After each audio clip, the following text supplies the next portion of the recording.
রে মালাকুল মউত, এ আজরাইল ফেরেশতা মালাকুল মউত, ওই লোকটা কাঠিয়ার যাবে, ওই লোকটা কাঠিয়ার যাবে রে।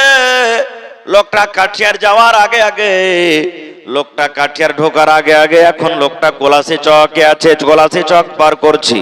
তুমি তাড়াতাড়ি করে যাও, আর ওই লোকটার তুমি তাড়াতাড়ি করে জান খানা কবজ করে নিয়ে চলে এসো, যেন লোকটা কাঠিয়ার ঢুকতে না পারে। আল্লাহ আদেশ করছেন, এই মালাকুল মউত, যাও তাড়াতাড়ি করে লোকটার জান খানাকে কবজ করে নাও। এবার জান কবজ হয়ে গেল, জান কবজ হয়ে গেল। এবার যেমনই জান কবজ হওয়া, ভালো করে শুনবেন রে বন্ধু, এবার জান্নাতের ফেরেশতা এসে লোকটার পাঞ্জরে হাজির হয়ে গেল, জাহান্নামের ফেরেশতা এসে হাজির হয়ে গেল। জাহান্নামের ফেরেশতা বলছেন, আমি এই লোকটাকে জাহান্নামের ভিতরে নিয়ে যাব, এই লোকটাকে জাহান্নামের আগুনে নিয়ে যাব, এই লোকটা জাহান্নামের আগুনে পড়বে। জান্নাতের ফেরেশতা বলছেন, না না রে না, আমি জান্নাতের ভিতরে নিয়ে যাব। এ জাহান্নামের ফেরেশতা রে, এই লোকটাকে আমি জাহান্নামের আগুনে আমি যেতে দেব না, এই লোকটাকে আমি আল্লাহর জান্নাতের ভিতরে নিয়ে যাব। জাহান্নামের ফেরেশতা বলছেন, না জাহান্নামে নিয়ে যাব। জান্নাতের ফেরেশতা বলছেন, না জান্নাতের ভিতরে নিয়ে যাব। ওরে সুবহানাল্লাহ। এইবারে কিন্তু তারা দুইজন ফেরেশতা তকরার করতে লাগলেন। তকরার করতে করতে এবার জাহান্নামের ফেরেশতা বলছেন, হে জান্নাতের ফেরেশতা রে, তুমি কেন লোকটাকে জান্নাতের ভিতরে নিয়ে যাবে? কি দুনিয়াতে আমল করেছে, কোন আমলের কারণে তুমি লোকটাকে জান্নাতের ভিতরে নিয়ে যাবে? এবার জান্নাতের ফেরেশতা বলছেন, জাহান্নামের ফেরেশতা তুমি বলো তো লোকটাকে কোন আমলের কারণে জাহান্নামের ভিতরে নিয়ে যাবে? এবার জাহান্নামের ফেরেশতা বলছেন, এই জান্নাতের ফেরেশতা রে, লোকটা জীবনে জানো তুমি 100টা লোককে মার্ডার করেছে, 100টা লোককে মার্ডার করেছে। এর মধ্যে কত ভালো মানুষ আছে, কত মাওলানা আছে, কত হাজী সাহেব আছে, কত নেককার দিনদার মানুষ আছে। 100টা মানুষকে কুরবানি করেছে, জবাই করেছে। এই লোকটার জীবনে শুধু পাপ, জীবনে শুধু পাপ, নেকি বলে কিছু নাই। এই জন্য আমি এই লোকটাকে জাহান্নামের ভিতরে নিয়ে যাব। এবার জান্নাতের ফেরেশতা বলছেন, না না না না, আমি একে জাহান্নামে যেতে দেব না। জাহান্নামের ফেরেশতা বলছেন, কেন তুমি যেতে দেবে না? বলছে জাহান্নামের ফেরেশতা রে, এই জন্য আমি যেতে দেব না রে ফেরেশতা, এই লোকটা আমি জানি 100টা লোককে মার্ডার করেছি, আমি জানি 100টা লোককে কাতাল করেছে, 100টা লোকের খুনি, আমি জানি এই লোকটা 100টা লোককে দুনিয়া থেকে মিটিয়ে দিয়েছে। কিন্তু মার্ডার করে দেওয়ার পর এই লোকটা এমন ভাবে আল্লাহর দরবারে তওবা করেছে, মার্ডার করে দেওয়ার পরে এমন আল্লাহর কাছে কান্দা কাটা করেছে, আল্লাহর দরবারে এমন ভাবে তওবা করেছে যে নিয়তটা আমরা জানি না, তুমিও জানো না, দুনিয়ার কোনো মানুষ জানে না, কিন্তু জানছেন একমাত্র কে? আল্লাহ। আল্লাহ জানছেন। এই জন্য এই লোকটাকে আমি জান্নাতের ভিতরে নিয়ে যাব। এই লোকটার কান্দাকে আল্লাহ কবুল করে নিয়েছে রে, এই লোকটার তওবাকে আল্লাহ কবুল করে নিয়েছে। এই লোকটা মনে মনে যে আল্লাহকে ডেকেছে, আল্লাহ রাব্বুল আমিন তার ডাককে কবুল করে নিয়েছে। এই জন্য আমি এই লোকটাকে জান্নাতের ভিতরে নিয়ে যাব। নারে তাকবীর। নবী তোমার নাম শুনিয়া পাগল আমার মনটা গো, নবী একবার দেখা দিও গো, নবী একবার দেখা দিও গো, কিয়ামতে দিও গো দেখা, দেখব নয়ন ভরে গো, সরেতে দিও গো দেখা, দেখব নয়ন ভরে গো, নবী একবার দেখা দিও গো, নবী একবার দেখা দিও গো। কেউ মানতে রাজি হয় না। জাহান্নামের ফেরেশতা বলছেন, আমি জাহান্নামে নিয়ে যাব। জান্নাতের ফেরেশতা বলছেন, জান্নাতে নিয়ে যাব। এবারে আল্লাহ তাআলা একটা ফেরেশতাকে পাঠালেন ইনসাফ করার জন্য, যাওয়ারকে ইনসাফ করে দাও। এবারে তারা দুজন তকরাতকরি করছে, লোকটা হেঁটে চলে আসছেন। এবার তারা বলছেন, জি দোয়া করে দিয়েছি, তারা বলছেন যে ভাই আমরা ঝগড়া করবো না খো। জান্নাতের ফেরেশতা জাহান্নামের ফেরেশতা বলছেন, ওই লোকটা যে চলে আসছে, যেটা ফয়সালা করে দিবে আমরা মেনে যাব। এবার লোকটা পাঞ্জরে এসেছে, আসার পর তখন বলছেন, জাহানে ভাই কি কারণে তোরা তকরার করছিস? জাহান্নামের ফেরেশতা জান্নাতের ফেরেশতা নিজের নিজের বয়ান সামনে রেখে দিলে। সামনে রেখে দেওয়ার পর তখন বলছে, আচ্ছা ভাই এই লোকটা কোথা থেকে আসছে? বলছে দালুয়া থেকে আসছে। বলছে যাবে কোথায়? তো কাঠিয়ার যাবে। যে জায়গাতে মরেছে ওই জায়গাটার নাম কি? তো কোলহাসি চক। আপনারা বলেন দালুয়া বেশি কাছে না কাঠিয়ার বেশি কাছে? জোরে বলেন। জি, কোলাসিক ছক থেকে কাঠিয়ার বেশি কাছে না দালুয়া কাছে? হ্যাঁ, লোকটা মরেছে কোথায়? হ্যাঁ, কোলাসি চকে। বুঝার জন্য বলছি, আপনাকে মনে করিয়ে না যে তাহলে কোলাসি চকে মনে হয় মরেছে নাকি, বুঝার জন্য বলছি। এবার কিন্তু নাপা হলো জমিনটা, নাপতে নাপতে দেখছে ওরে আল্লাহ, লোকটা যাবে কাঠিয়ার, কাঠিয়ার কাছে আছে, আর দালুয়া থেকে যেছে দালুয়া দূরে হয়ে গেছে। এবার ফেরেশতা বলছেন আল্লাহর বান্দারে, এ জান্নাতের ফেরেশতা, তুমি একে লোকটাকে জান্নাতের ভিতরে নিয়ে চলে যাও। কি বলছেন? ফাইসালা হয়ে গেল, লোকটাকে জান্নাতের ভিতরে নিয়ে চলে যাও। এই জাহান্নামের ফেরেশতা, এই লোকটা কিন্তু জাহান্নামের আগুনে যাবে না, জাহান্নামের ভিতরে যাবে না। যখন কথাটা বলা, জান্নাতের ফেরেশতা বলছেন তুমি জান্নাতে নিয়ে চলে যাও। জাহান্নামের ফেরেশতা বলছেন কেন তুমি আমাকে বলছো যে জাহান্নামে যেতে দেব না, কেন তুমি এরকম ফয়সালা করলে? এবারে বলছে, এ জাহান্নামের ফেরেশতা রে, লোকটা যে জায়গাতে পাপ করেছিল, লোকটা যে জায়গাতে গুনাহ করেছিল, গুনার দিক থেকে, গুনার জায়গা থেকে লোকটা হাঁটতে হাঁটতে হাঁটতে নেকির দিকে বেশি এগিয়ে গেছে। নেকির জায়গাতে পৌঁছতে পারেনি, কিন্তু নেকির জায়গার দিকে বেশি লোকটা এগিয়ে গেছে। নেকির রাস্তাটা কম আছে, গুনার রাস্তাটা বেশি পার হয়ে গেছে। এই জন্য এই লোকটা আল্লাহর জান্নাতের ভিতরে চলে যাবেন। নারে তাকবীর, সুবহানাল্লাহ। তাহলে দিলের মালিক কে? জোরে বলেন, দিলের মালিক কে? আল্লাহ তাআলা। আর একটু আগে চলেন, আল্লাহ রাসূল বলেছেন, এটাও সহিহ হাদিস, এক জামানাতে আপনার এলাকার মধ্যে কোনো মানুষ মানিহারি লদ্দি দেখেছেন? মানিহারি ঘাট গেছেন কোনোদিন? জি, না যায় থাকেন তো আসা যাওয়াতে 200-300 টাকা খরচ হবে, যে কেউ দেখে লিয়েন ভাই, যদি কেউ কোনোদিন না যায় থাকেন। এবারে ধরেন সাহেবগঞ্জ মানে ওই পার একটা লোক হাঁটতে হাঁটতে হাঁটতে হাঁটতে চলে গেছে, ধরেন পূর্ণিয়ার কোনো মানুষ চলে গেছে। এরকম সময় হইতে পারে না যে আপনার পকেটে টাকা থাকে না, পকেট মার হয়ে যায়, মোবাইল চুরি হয়ে যায়, পকেটটা খালি হয়ে যায়, এরকম সময় আসে না? আসে না? তো পূর্ণিয়ার লোকটা ধরেন চলে গেছে কোথায়? সাহেবগঞ্জ। টাকা নাই, শেষ হয়ে গেছে, বাড়ি যাব, ভাড়া লাগবে, কি দিয়ে যাব? এখানে কোনো চিনার পরিচয় মানুষ নেই, কার কাছে যাব? হাঁটতে হাঁটতে একটা গ্রামে চলে গেছে। যাওয়ার পর তখন বলছে, ভাই আমার বাড়ি হলো পূর্ণিয়া, পকেটে টাকা নাই, 1000 টাকা তুমি আমাকে দিবে কি? আপনি বলেন, যাকে চিনেন না জানেন না ওকে ধার দিবেন? জোরে বলেন, ধার দিবেন? এমনও মানুষ আছে যে ওকে চিনছেন কিন্তু ও হলে ছেঁচড়া। ছেঁচড়া বুঝেন? হ্যাঁ, ও যদিও দেয় তো আপনার যতই টাকা মানে দিবেন ওর থেকে বেশি আপনাকে ও কি করবে? শুধু আসা যাওয়া করা, তেল খরচ করে তো ফুরিয়ে দিবে। আমরা ওকে দেব না কো। এবারে লোকটা যে বলছে, ভাই 1000 টাকা দাও তুমি আমাকে। বলছে, তোমার বাড়ি কোথায়? জি। বলছে, পূর্ণিয়া। বলছে, তুমি আমাকে চিনো? বলছেন না। বলছে, তুমি আমাকে চিনো না, আমি তোমাকে চিনি না, তো কেমন করে টাকা দিব? একটা গাওয়া টাওয়া নিয়ে এসো, তুমি গাওয়া নিয়ে এসো। এবার লোকটা বলছেন, এ আল্লাহর বান্দারে, আমার গাওয়া কেহ নাই, আমি কোনো মানুষকে চিনি না, জানি না। তুমি যখন গাওয়ার কথা বলছো, তবে আমার গাওয়া হলো আল্লাহ রাব্বুল আলামিন। আমার গাওয়া কে? জোরে বলেন, আমার গাওয়া কে? আল্লাহ। লোকটা কিন্তু ভালো মানুষ, মেনে গেল। বলছে, ঠিক আছে। বলছে, গ্যারান্টার লেছো একটা। গ্যারান্টার বুঝেন? গ্যারান্টার বুঝেন? হ্যাঁ, ওইটা সারিয়া কাটা গ্যারান্টার লয় ভাই।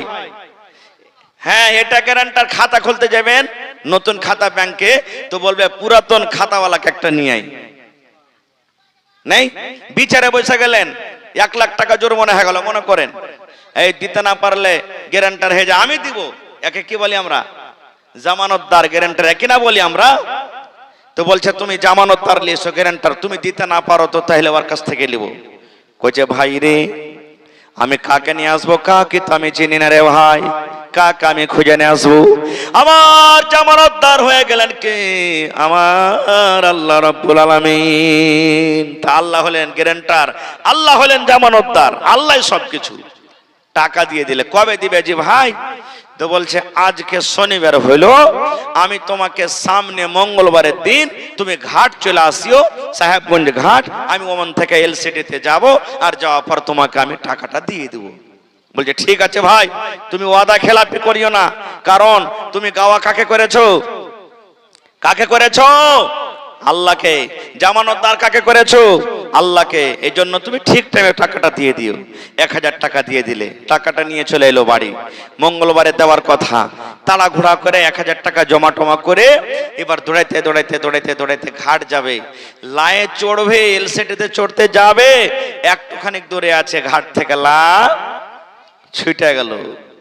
আর কিন্তু লা নাই, লা ছুটে গেল। আব কেমন করে যাবে? লোকটা মনে মনে বলছে আল্লাহ, আমি যে ওয়াদা করেছি আজ ওর সাথে যে আমি ওকে টাকাটা দিব, ও তো আমার জন্য ঘাটে আসবে, ইন্তজার করবে। আল্লাহ কি করবে এখন? আমি তো ওয়াদা খেলাফি করে যাব। আল্লাহ তোমাকে তো আমি গাওয়া করেছি, আল্লাহ তোমাকে তো আমি গ্যারান্টার মনে করেছি, জামানতদার করেছি, আল্লাহ কেমন করব? কি করব আল্লাহ এখন? আপনারা আপনার এলাকাতে চুঙ্গাতে কেউ মাছ মেরেছেন? চুঙ্গাতে মাছ মেরেছেন? ঠিক এই ধরনের একটা লকড়ি কিংবা বাঁশের চুঙ্গা করলো। চুঙ্গা করে 1000 টাকাকে সুন্দর করে চুঙ্গার ভিতরে ভরে দিল, লকড়ির ভিতরে ভরে দিল। এবার লকড়ির ভিতরে ভরে দেওয়া পর অন্য মুখকে সুন্দর করে জাম করে দিল। জাম করে দেওয়া পর বিসমিল্লাহ বলে ওই নিজের বাঁশটাকে, নিজের চুঙ্গিটাকে নদীতে কিন্তু ভাসিয়ে দিল। বলছে মাবুদ, আমি তোমাকে সাক্ষ্য করেছি, আল্লাহ তোমাকে আমি জামানতদার করেছি, আমি দিতে না পারতে গেলে যে জামানতদার হবে তাকে কিন্তু টাকাটা আদায় করতে হবে। আল্লাহ, তোমার থেকে বড় জামানতদার দুনিয়াতে কেউ নাই। মানুষ জামানতদার হইতে গেলে উল্টে যাবে, মানুষ জামানতদার হইতে গেলে মিথ্যা কথা বলবে, কিন্তু আল্লাহ তুমি তো মিথ্যা বলবে না। আল্লাহ, তোমাকে আমি জামানতদার মনে করেছি। লোকটা আমার কাছে গাওয়া চেয়েছে, তোমাকে আমি গাওয়া মনে করেছি। এ রব্বুল আলামিন, আমার লা ছুটে গেল, সময় মতো আমি তাকে টাকাটা দিতে পারবো না বলে আমি বিসমিল্লাহ বলে তোমার নামে তোমাকে জামানতদার মনে করে এই চুঙ্গা আমি জমিনে ভাসিয়ে দিলাম। সহিহ হাদিসের কথা বলছে, গল্প কেসা নয়। আল্লাহ জি, আমি চুঙ্গা ভাসিয়ে দিলাম। আল্লাহ, যার টাকা তার হাতে তুমি তুলে দাও। সুবহানাল্লাহ। বলছে আল্লাহ, যার টাকা তার হাতে তুমি তুলে দাও। বিশ্বাস হয়েছে জি ভাই? বিশ্বাস হয়েছে টাকা পৌঁছবে তার কাছে? সুবহানাল্লাহ। কেমন আল্লাহর লীলা খেলা দেখেন, আর ওর ঈমান কেমন মজবুত যে ভাই, ওরে সুবহানাল্লাহ। বলছে আল্লাহ জি, চুঙ্গা আমি ভাসিয়ে দিলাম, আল্লাহ আমি লাঠি ভাসিয়ে দিলাম। আল্লাহ, যার টাকা তার হাতে তুমি পৌঁছে দাও। আল্লাহ, যার টাকা ওর হাতে তুমি রব্বুল আলামিন পৌঁছে দাও। আল্লাহ, কারণ তুমি হইলে জামানতদার, আল্লাহ তোমাকে আমি জামানতকারী মনে করেছি। আল্লাহ, যার টাকা তার কাছে তুমি পৌঁছে দাও। এবারে কিন্তু লোকটা ওই পারে দাঁড় হয়ে আছে, ইন্তজার করছে, আমাকে আজকে টাকা দিতে আসবে লোকটা, আমি টাকা পাবো। এবারে বন্দরে লা চলতে চলতে চলতে চলতে ঘাটের ওই পারে কিন্তু লেগে গেল, সব মানুষ নেমে গেল। ওরে আল্লাহ, কিন্তু যে লোকটাকে টাকা ধার দিয়েছে ওই লোকটাকে কিন্তু দেখতে পাওয়া যায় না। সবকে দেখা যায়, কিন্তু যে লোকটাকে টাকা দিয়েছে ওই লোকটাকে দেখা যায় না। লোকটা তো যাইতেই পারেনি, তো কি দেখতে পেবে? লোকটা মনে মনে আফসোস করছে, ও আমার সাথে ধোঁকাবাজি করলে, আমাকে দিবে না টাকা, ধোঁকাবাজি করলে লোকটা। আচ্ছা যাক, ও তো আল্লাহ তাবারাক ওয়া তাআলাকে গাওয়া করেছে, ও তো জামানতদার আল্লাহকে করেছে, তাইলে আল্লাহ যখন জামানতদার আছে, আমি কোনোদিন টাকা পাবোই পাবো। এই করতে করতে ওই চুঙ্গা ভাসছে আর যাইছে, ভাসছে আর যাইছে, ভাসছে আর যাইছে, ভাসছে আর যাইছে। যেতে যেতে যেতে যে সামনেখানে ও পয়সা আছে লোকদের কান্দাতে, ওই সামনেখানে যে চুঙ্গা লেগে গেল। ই মনে করছে, আচ্ছা বলেন তো, ও জানছে যে চুঙ্গাটা আমার জন্য এসেছে? জানে না। ই তখন আফসোস করে বলছে, আর লোকটা আসবে না, খুব জায়গা লোকড়ি এখানটা হাতে করে লি, বাড়িতে যা লোকড়ি টকড়ি তো হইবে, জ্বালাওয়ান হইবে, হাতে করে লি লোকড়ি এখানটাকে। ওরে সুবহানাল্লাহ। নবী আমার বলেছেন ওই চোঙ্গাটাকে হাতে করে এবার বাড়ির দিকে চলে গেলেন। বাড়িতে যাওয়ার পর দাও কিংবা হেসে দিয়ে এবার বলছে আমি তাকে জ্বালাবো তো ফেড়ে দিই, দুই টুকরা করে দিই। যেমনই দুই টুকরা করা, সুবহানাল্লাহ, দেখছে টাকা ভরা আছে, একটা সুন্দর কিন্তু হাতে চিঠিও ভরা আছে।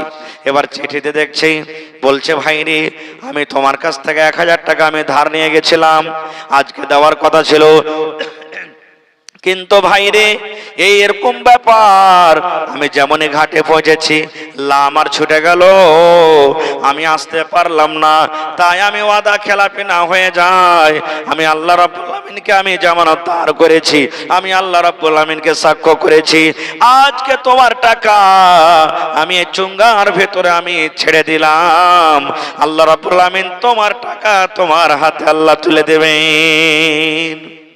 এবারে লোকটা আল্লাহর শুকরিয়া আদায় করছেন আর বলছেন ওরে সুবহানাল্লাহ, আল্লাহ তুমি কত বড় দয়াবান, আল্লাহ লোকটা কত বড় দিলদার নেককার, আল্লাহ কত বড় লোকটা ইমানদার, যে আল্লাহ নিজের ওয়াদার পরে লোকটা কায়েম আছে, তোমার পরে কত বিশ্বাস আর ভরসা, আল্লাহ তার টাকা তুমি আমার কাছে পৌঁছে দিয়েছো।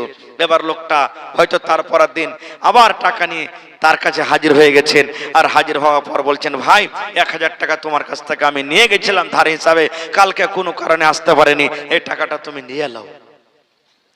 লোকটা বলছেন কেমন টাকা? বলছে আরে তোমার কাছ থেকে যে টাকা ধার নিয়ে গেছিলাম, তোমাকে আমি কালকে দেওয়ার কথা ছিল মঙ্গলবারে, কিন্তু আসতে পারিনি, ওই টাকাটা তুমি নিয়ে নাও। বলছে ভাই রে, না রে ভাই না, তোমার টাকা আমার কাছে পৌঁছে গেছে, তুমি চুঙ্গাতে টাকা দিয়েছিলে। বলছে হ্যাঁ। বলছে তাহলে তোমার টাকা ভাই তুমি নিয়ে চলে যাও, আমি তোমার টাকা কিন্তু পেয়েছি। এই জামানার মানুষ যদি আমরা হইতাম তো 1000 টাকা তো পেয়েছি ওপর থেকে এইটাও বেমানি করে আমরা রেখে নিতাম, এরকম হয় না? হয় না ভাই মুসলমান? তবে আল্লাহ তাবারক ওয়া তাআলা অন্তরের মালিক, দিলের মালিক আল্লাহ তাবারক ওয়া তাআলা। আল্লাহ অন্তর দেখে, দিল দেখে, আমার আপনার কুরবানির জানোয়ার আল্লাহ তাবারক ওয়া তাআলা দেখে না। ভাই রে, আমি আপনি যতই দামের যত টাকার কুরবানি জবাই করি, আপনারা বলেন তো ইসমাইল নবী থেকে কি বেশি দামি হইতে পারে? ইসমাইল নবী থেকে দামি হইতে পারে? জীবনে হইতে পারে না। আল্লাহ কোরআনে বলছেন 80-85 বছর বয়স ইব্রাহিম নবী আল্লাহকে বলছেন রব্বে হাবলি মিনাস সালিহিন, হে আল্লাহ তুমি আমাকে একটা নেক সন্তান দাও, আল্লাহ সালেহ সন্তান দাও, আল্লাহ আমার বয়স 80-85 বছর হয়ে গেছে, আল্লাহ এখন পর্যন্ত সন্তান হয়নি, আল্লাহ তুমি একটা নেক সন্তান দাও। আল্লাহ আদেশ করলেন ফাবাশশারনাহু বিগুলামিন হালিম, হে ইব্রাহিম যাও, তোমাকে আমি একটা সন্তান দিলাম, তোমার সন্তানটা একবারে হুঁশিয়ার হবে, চালাক ছেলে হবে। মেলায় কথা মাঝখানে আছে, আমি ওদিকে যাব না। যখন ইসমাইল আলাইহিস সালাম মানে ইসমাইল নবীর বয়স 5 বছর 6 বছর 7 বছর যখন বয়স হলো, আল্লাহ ইব্রাহিম নবীকে স্বপ্ন দেখেছেন, ইব্রাহিম তোমার কলেজার টুকরা তোমার বেটা ইসমাইলকে আমার রাহে তুমি জবাই করো, কুরবানি করো, তোমার বেটাকে আমার রাহে কুরবানি করো, জবাই করো। সুবহানাল্লাহ, কেমন পরীক্ষা দেখেন রে ভাই, এই তালুয়া গ্রামের মায়েরা খালারা কেমন পরীক্ষা ইব্রাহিম নবীকে আল্লাহ করছেন। বলছেন তোমার বেটাকে আমার রাহে কুরবানি করো, গলাতে তার ছুরি দিয়ে আমাকে আমার রাহে তুমি জবাই করো। সুবহানাল্লাহ, ইব্রাহিম নবী ছুরি নিয়ে এলেন হাতে, ছুরি নিয়ে নিলেন আর ছুরি নিয়ে হাঁটতে লাগলেন। কোথায়? মক্কাতে, যেখানে জমজমের কুয়া আছে এখন, ওই জায়গা চলে গেলেন। মক্কাতে চলে গেলেন যেখানে কাবা শরীফ আছে, চলে গেলেন।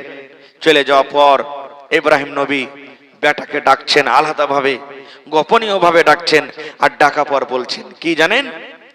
ইয়া বুনাইয়া, হে আমার কলেজার টুকরা সন্তান, ইন্নী আরা ফিল মানামি আন্নী আযবাহুকা, হে আমার সন্তান, আল্লাহ রাব্বুল আমিন আমাকে স্বপ্ন দেখালছেন বেটারে, আমি স্বপ্ন দেখেছি, আল্লাহ স্বপ্নের মাধ্যমে আমাকে আদেশ করেছেন, স্বপ্নের মাধ্যমে আল্লাহ ওহী করেছেন যেন আমি তোমাকে জবাই করি, তোমার গলাতে আমি ছড়িয়ে দিয়ে যেন তোমাকে আমি জবাই করছি।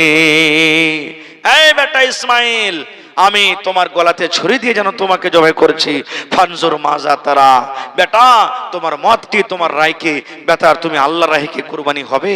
তুমি আল্লাহর রাহে কি জবাই হবে? যেমন কথাটা বলা, ইসমাইল নবী বেটাকে বলছে, আব্বাকে বলছেন, ইয়া আবাতি ফাআল মা তুমার। আব্বা গো, আল্লাহ রাব্বুল আলামিন যেটা আদেশ করেছেন সেটা আপনি করেন আব্বা। আল্লাহ রাব্বুল আলামিন আমাকে কুরবানি করার আদেশ করেছেন, আপনি আমাকে কুরবানি করেন। আল্লাহরে আমি কুরবানি হয়ে যাব। ইয়া আবাতি ফাআল মা তুমার সাতাজিদুনি ইনশাআল্লাহু মিনাস সাবিরিন। আব্বা গো, আমি আল্লাহর কুরবানি হয়ে যাব। আব্বা, আপনাকে যেটা আল্লাহ আদেশ করেছেন আপনি নিজের আল্লাহর আদেশটা আপনি পালন করেন, আল্লাহর হুকুমটা আপনি পালন করেন। আল্লাহ রাব্বুল আমিনের দরবারে আমি কিন্তু কুরবানি হয়ে যাব। আব্বা আরো একটা কথা শোনেন, আপনি যখন আমাকে জবাই করবেন আমি ছটফট করব না। আব্বা গো, যখন আপনি আমাকে কুরবানি করবেন আমি আপনার ছড়ির তলা থেকে পালিয়ে যাব না, আপনি লড়াচড়া আমি করব না। আল্লাহরে আপনি আমাকে জবাই করে দেন, আল্লাহরে আমি কুরবানি হয়ে যাব। সাতাজিদুনি ইনশাআল্লাহু মিনাস সাবিরিন, নিশ্চয় আপনি আমাকে সবরকারীদের মধ্যে পাবেন, ধৈর্যশীল পাবেন। ভাই আমার, যখন মিনার মাঠে নিয়ে চলে গেলেন, কাকে? ইসমাইল নবীকে মিনার মাঠে নিয়ে চলে গেলেন। আল্লাহ বলছেন, ফালাম্মা আসলামা ওয়া তাল্লাহু লিল জাবিন।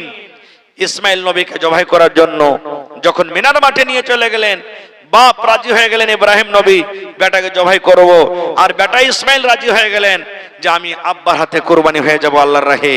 এবার মুখের ভরে যখন তাকে শুইয়ে দেওয়া হলো, কাকে? ইসমাইলকে।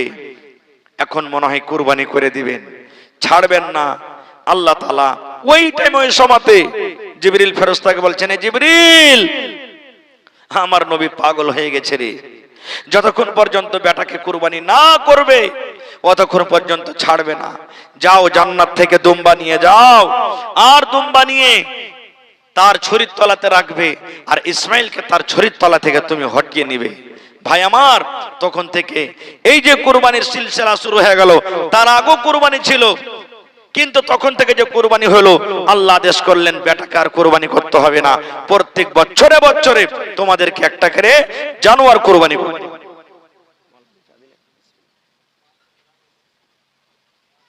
প্রত্যেক বছর বছর একটা করে জানোয়ার কুরবানি করতে হবে। তখন জানোয়ার কুরবানি হয়তো কিভাবে জানেন?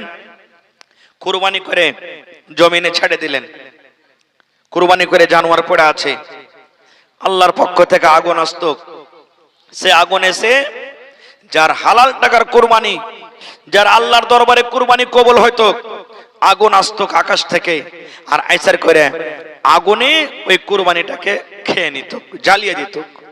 ওর কুরবানি আল্লাহর দরবারে কবুল হয়ে গেল, হাতে হাত রেজাল্ট পেয়ে নিত। আর যার কুরবানি কবুল হইতো না, ওর কুরবানি কিন্তু জমিনে পড়ে থাকতো। এই সিলসিলা আস্তে আস্তে হযরত ঈসা আলাইহিস সালাম পর্যন্ত এসেছে। এবার আমাদের নবী, শেষ নবী, নবী মুহাম্মদ সাল্লাল্লাহু আলাইহি সাল্লাম যখন নবী হলেন, আল্লাহ আদেশ করলেন, হে নবী, অন্য অন্য নবীর মতন আমি তোমাকে আদেশ করলাম তুমি কুরবানি করো, কিন্তু ওরাকে গোশত খাওয়া আমি আল্লাহ মানা করেছিলাম, হারাম করেছিলাম, যে কুরবানি জবাই করে ছেড়ে দাও, কুরবানির গোশত খাবে না। আমি তোমার জন্য, তোমার উম্মতের জন্য গোশত খাওয়াকে আমি আল্লাহ হালাল করে দিলাম, তবে তুমি খাবে, আর কুরবানি করনেওয়ালা নিজে খাবে, আর যারা কুরবানি করতে পারেনি ওদেরকে তোমরা খাওয়াবে, ওদেরকে দিবে, যারা কুরবানি করতে পারেনি ওদেরকে তোমরা খাওয়াবে, কারণ এটা খুশির দিন। আর কুরবানি করবে তো তোমরা একমাত্র আল্লাহর জন্য, খালিস নিয়াতে তোমরা কুরবানি করবে। এই যে দিনগুলা কাটছে, কত ভাই আমার আছে মোবাইল নিয়ে নিয়ে দিনটাকে আমরা কাটিয়ে দিচ্ছি, গান বাজনা শুনে দিনটাকে আমরা কাটিয়ে দিচ্ছি। না ভাই, এই দিনগুলাতে কি করতে হবে জানেন? তাকবীর পড়তে হবে। আমরাকে কোন তাকবীর? আল্লাহু আকবার, আল্লাহু আকবার, লা ইলাহা ইল্লাল্লাহু আল্লাহু আকবার, আল্লাহু আকবার, ওয়ালিল্লাহিল হামদ। মুখস্থ আছে? এই তাকবীর পড়বেন, যত পারবেন পড়বেন, মা খালারাও পড়বে, বাড়িতে বসে আছেন পড়বেন, ভাত রান্না করছেন পড়বেন, কুট্টি করছেন পড়বেন, সাইকেল চালিয়েছেন পড়বেন, মোটর সাইকেল চালিয়েছেন পড়বেন, দোকানে বসে আছেন পড়বেন। বেশি পড়িতে না পারতে গেলেও কম করে 5 ওয়াক্তের নামাজ, সালাম ফিরে দেন, সালাম ফিরে দোয়া তসবিহ যা আছে করেন, আর বসে বসে কমসে কম 2 বার 3 বার 1 বার 5 বার 7 বার যা পারবেন বসে বসে কমসে কম এই তাকবীর গুলাকে পড়েন। তাকবীর গুলাকে পড়েন, পড়তে গেলে খুব নেকি আছে, খুব নেকি পাবেন আপনি। ভাই মুসলমান, মেলায় কথা আপনাদের সামনে বলা হলো। আমার মনে হয় যদি কথা বলতে থাকি তা ফজর আজান হয়ে যাবে। তবে এটা হলো মাদ্রাসার জলসা নাকি? আপনারা আলহামদুলিল্লাহ নতুন ভাবে মাদ্রাসা করতে যাচ্ছেন, এটা খুব বড় খুশির জিনিস আর খুব বড় এটা কুরবানি। কারণ এই জামানাতে এই টাইমে সব থেকে বড় মুসলমানের জন্য আল্লাহ তাবারক ওয়া তাআলা একটা নিয়ামত দিয়েছেন মাদ্রাসা। মাদ্রাসা আছে বলে আমার আপনার ঈমান আছে, মাদ্রাসা আছে বলে আমি আপনি আল্লাহ তাবারক ওয়া তাআলাকে চিনছি, নবীকে জানছি, কোরআন বুঝছি। আর মাদ্রাসা যদি না থাকে ভাই, তাহলে দিন থেকে আমরা ইয়াতিম হয়ে যাব। যেমন বাপ দুনিয়া থেকে চলে যেতে গেলে বাচ্চা ইয়াতিম হয়ে যায়, এই মতো যদি মাদ্রাসা বন্ধ হয়ে যায় তাহলে কিন্তু আমরা শরীয়ত থেকে, দিন থেকে ইয়াতিম হয়ে যাব। ভাইরে, এই মাদ্রাসা আমাদেরকে কায়েম করতে হবে। দুনিয়ার আমার আপনার লড়াই ঝগড়া ফাসাদ হইতে পারে, হবে, কিন্তু জীবনে কোনোদিন আপনি কিংবা আপনার মৃত্যুর পর ছেলেরাকে বলে যাবেন, দেখ যতদিন বাঁচবি মাদ্রাসার পরে কোনোদিন আঁচ আসতে দিবি না, খো মসজিদের পরে কোনোদিন আঁচ আসতে দিবি না।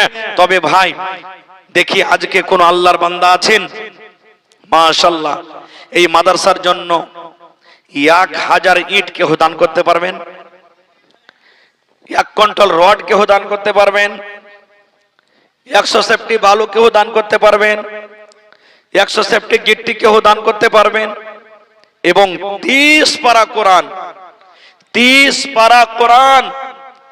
কোরআনের দাম আল্লাহ ছাড়া কেউ দিতে পারবে না ভাই। আল্লাহ রাব্বুল আলামিন কোরআনের দাম দিতে পারবে, মানুষ একটা হরফেরও দাম দিতে পারবে না। তবে কোরআন কেনার জন্য কোরআনের মান সম্মানটাকে রেখে 30,000 টাকার আবদার আপনার কাছে আমি রাখছি। নগদে হোক বাকিতে হোক, কেউ 1000 দেবেন, কেউ 5000।